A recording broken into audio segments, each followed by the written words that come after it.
Hello, everyone. Let's talk about this. USC sues YouTubers over disruptive prank videos.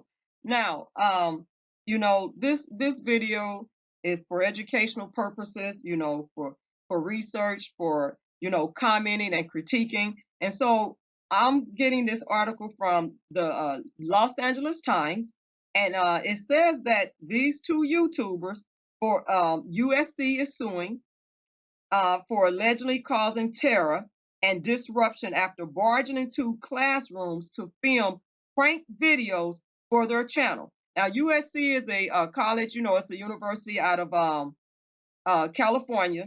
And so these two YouTubers, don't you, I mean, I have to think about this has gone too far to get likes and subscribers and monetary, on your channel. When you sit up here and start busting into classrooms where professors are teaching and students are trying to learn and students are paying for their education, however they getting it, grants, whatever it is, they still are there for, to get an education, however they got there.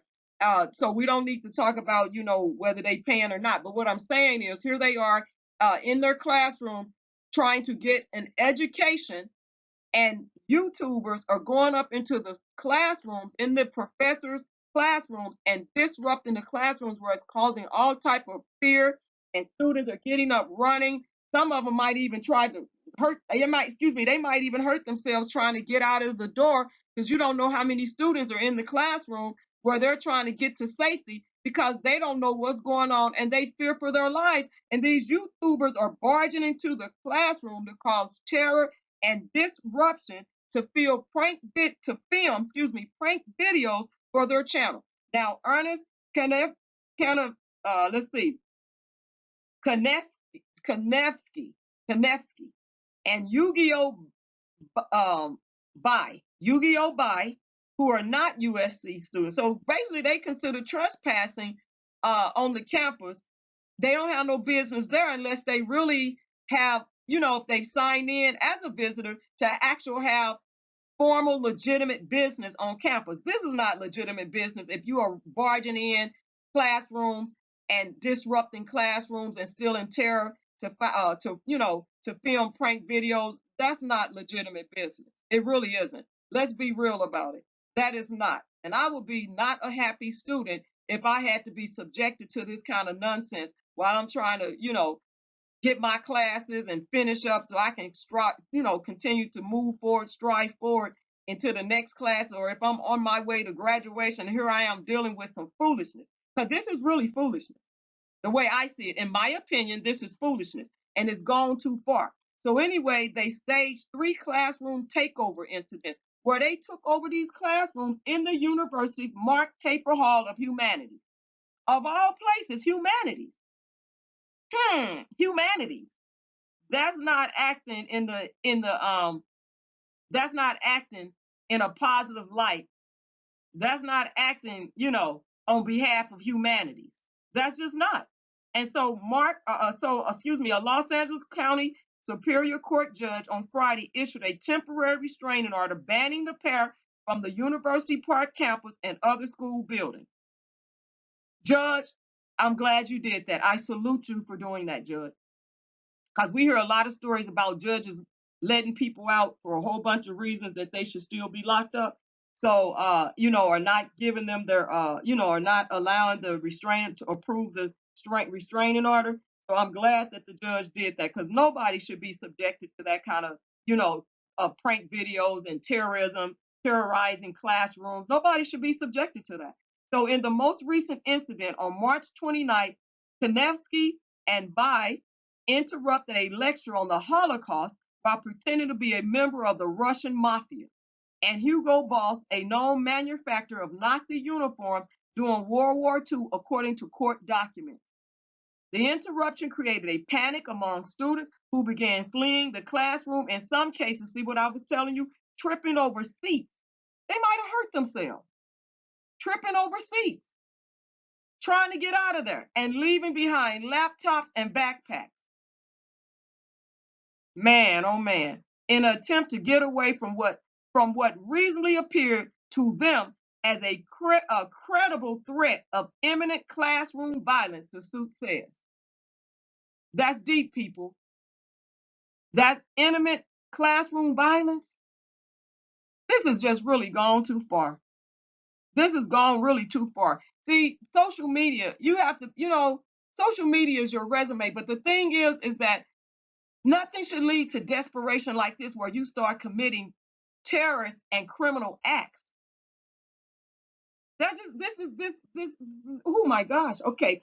So, uh, one of the students says, I was near the door and I started running out. One student told USC Annenberg Media after the incident, which ended with the arrest of the men by the Los Angeles Police Department.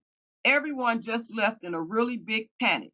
The men's conduct amounts to both a public and private nuisance, has caused USC students to experience emotional distress and genuine fear for their personal well-being, and has resulted in ongoing concern among community members regarding overall safety on campus.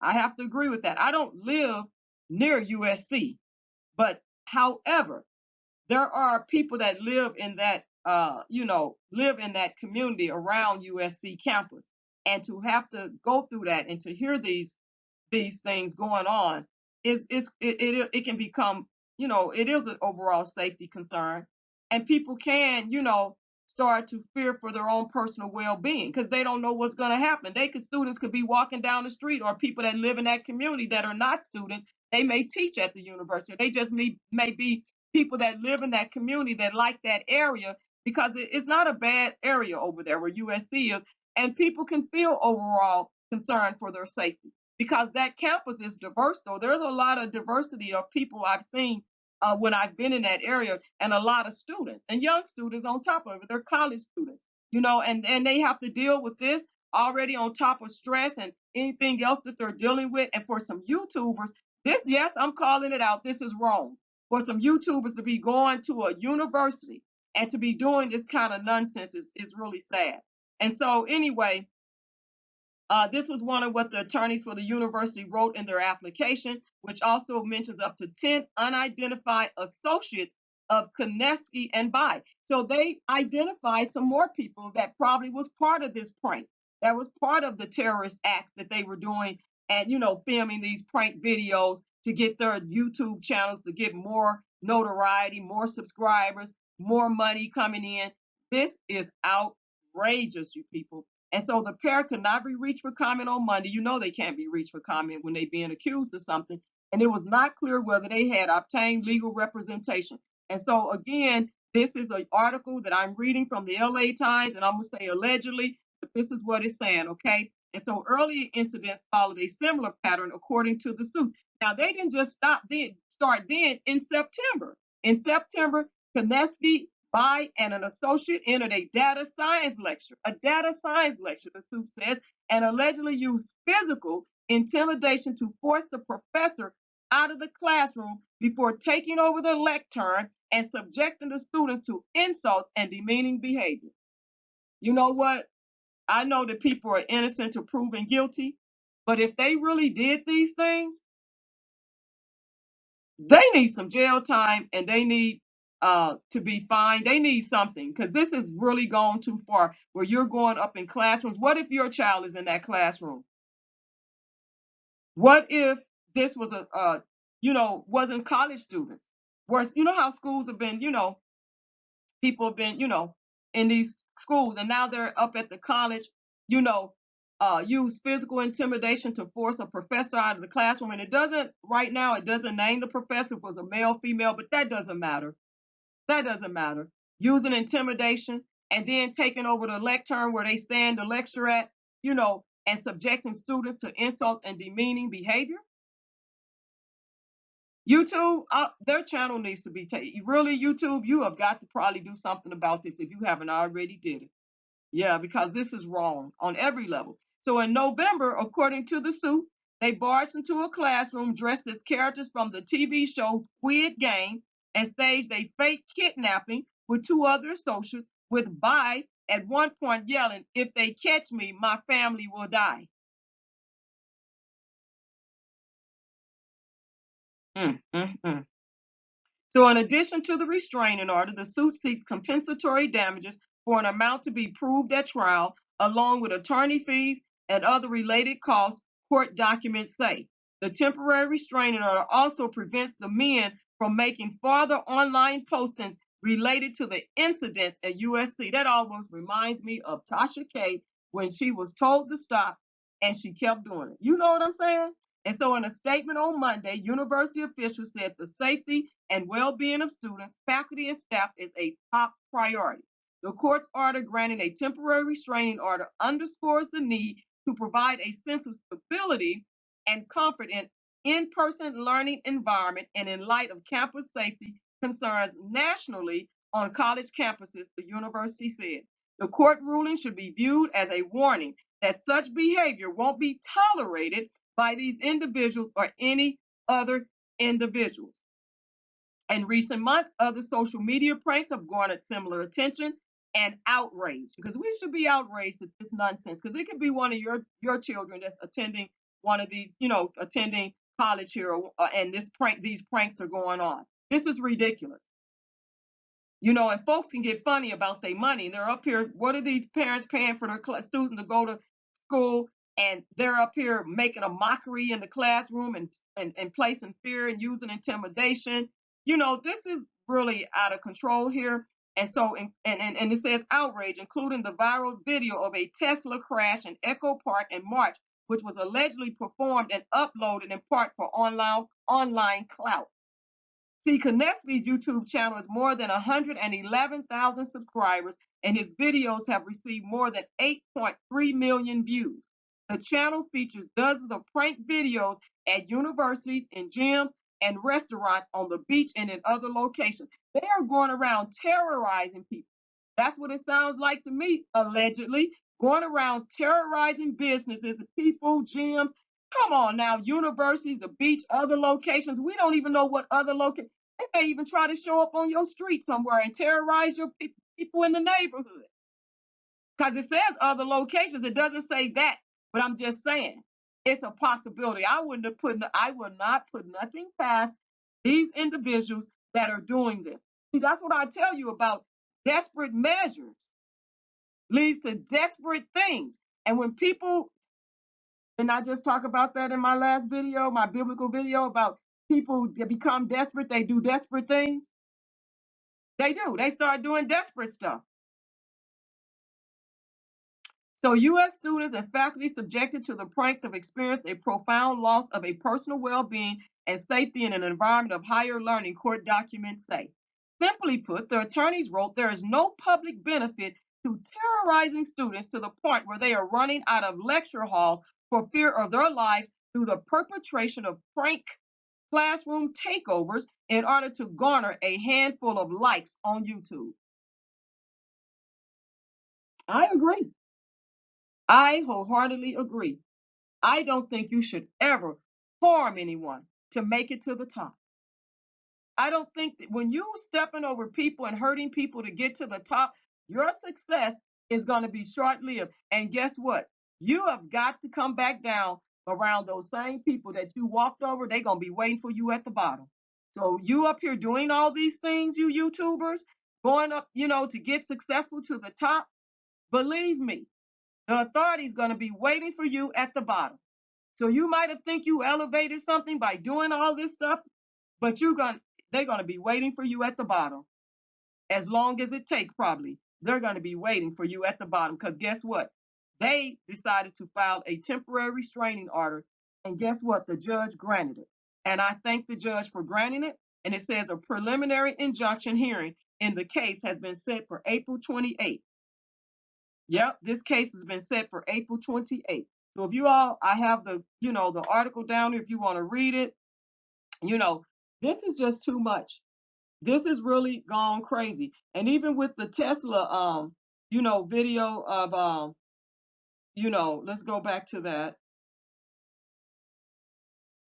where they uploaded the Tesla video. Let's see if I can find it. Right here, let me see, that crash in Echo Park. And it says, after Tesla crash goes viral, Echo Park residents left to pick up the pieces. A car drives down Baxter Street, one of the steepest in Los Angeles. This was in 2018 for the internet. For the internet, this is another LA Times article. The black Tesla that jumped over the Baxter Street hill over the weekend was a viral moment to behold. But for musician Jordan Hook, it was just a car that crashed into his Subaru just after midnight Sunday. The driver behind the wheel of a 2018 Tesla SBLM launched over the steep hill in Echo Park and crash landed into several trash cans and two cars, according to the LA Times. According to the Los Angeles Police Department.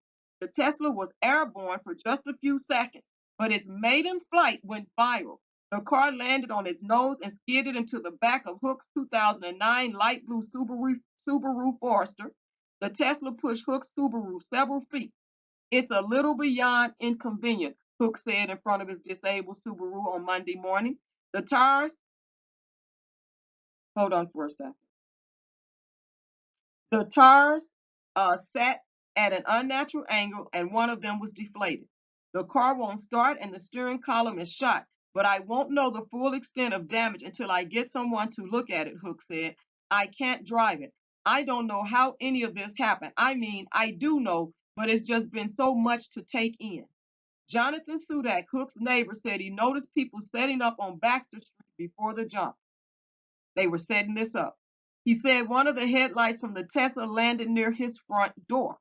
We all came out after the crash and saw people climbing out of the Tesla, Sutek said. The LAPD did not say how many people were in the car, but videos from the crash showed multiple people and a cat in the car during the crash. Hook, 37, said he spent more than $4,500 for a new motor just in the last month. Hook, who has lived on Baxter Street for over 3.5 years, said he relies on his car to get to gigs. Hook said an LAPD officer explained to him soon after the crash that there was not much they could do because the Tesla driver only caused property damage. But by Sunday evening, the collision had gone viral and more attention was being paid to the wreck. Police gave Hook more information about their investigation later in the day. They told me they were going to get the guy. At first, police said they couldn't do much, but now it's completely turned around, Hook said. I guess that's thanks to the power of the community talking about all of this. LAPD Detective Calvin DeHesa said the Tesla was rented from Enterprise Rent-A-Car, but it's unclear if the person who rented the car was behind the wheel when it went airborne. We still have to talk to the person who rented the car, DeHesa said Monday morning. As of Tuesday morning, the LAPD said it still has not identified the driver behind the crash. The LAPD Central Traffic Division said on social media that it received numerous tips and identified TikTok influencer Dominikas Zegladis as a person of interest in the investigation.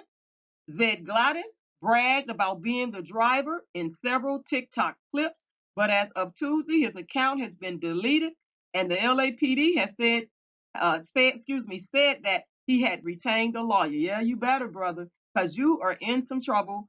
You definitely are, okay, allegedly. But currently, the driver behind the stunt faces a misdemeanor for the hit and run, a misdemeanor. The LAPD has issued a $1,000 reward for anyone who provides information to the identity and apprehension and conviction of the Tesla driver who abandoned the car. We're just lucky that he didn't kill himself, DeHesa said. We want to make sure that no one tries to duplicate this. Now, Hook said less than a day after the Tesla jump, he heard that someone tried to jump over the Baxter Street hill on a dirt bike. In 2020, a YouTube influencer uploaded a video of the Tesla SUV jumping over the same intersection and the hill with its 32% grade. The hill is the bane of any driver unlucky enough to be directed to the street by a driving app. Before the wreck Sunday, the unidentified Tesla driver attended a Tesla meetup on Saturday hosted by popular car enthusiast Alex Troy, according to a video uploaded to his YouTube channel. In his video, Troy was among a group of people at the intersection of North Alvarado and Baxter Street when the Tesla revved up the hill at a high speed before it launched over the crest of the hill and soared through the air. It landed on the front bumper, just skidded down the street, Troy recounted in his video.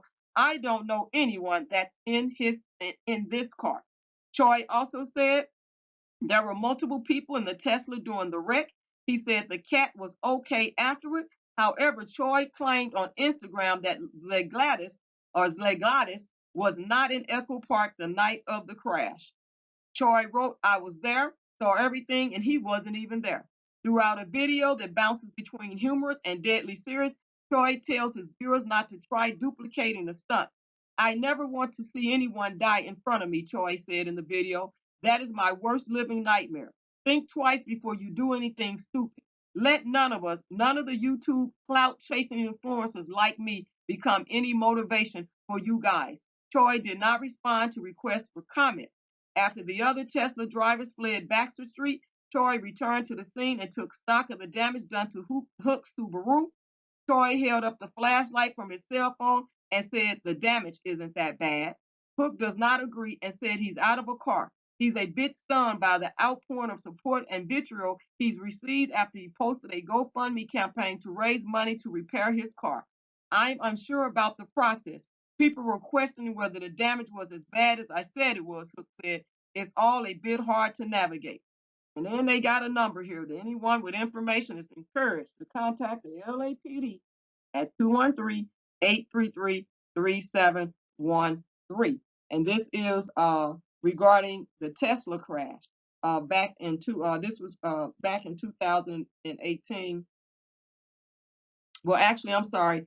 They're showing a car that actually was driving down the hill, a real steep hill. And this is like some of the hills, they're not as steep in San Diego, but they have some of those hills in Golden Hills. And San Francisco have some real, steep hills. And so this hill, looking at this picture, is very, very steep. But this actual article was published March 21st and updated March 22nd of this year. So I'm not exactly sure. So I stand corrected on when this actually incident happened. You all might know about when it happened. I don't remember when this actually happened, but I do remember, the story, but I just can't remember right now the year. But anyway, you guys, thank you for tuning in. Like the video, subscribe, share it, because we really should not be doing things to put ourselves in danger just for clout chasing as influencers.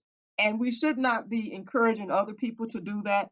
And I think that for me, my opinion, and people may not like it, but my opinion, I think people should be held accountable when they do things to destroy other people's property, to make threats, terrorist threats, instilling fear in people. There's got to be some things that have to be put in place for people that are clout chasing to the point of where they're start harming other people and affecting people's lives and uprooting people's lives in a way that harms them.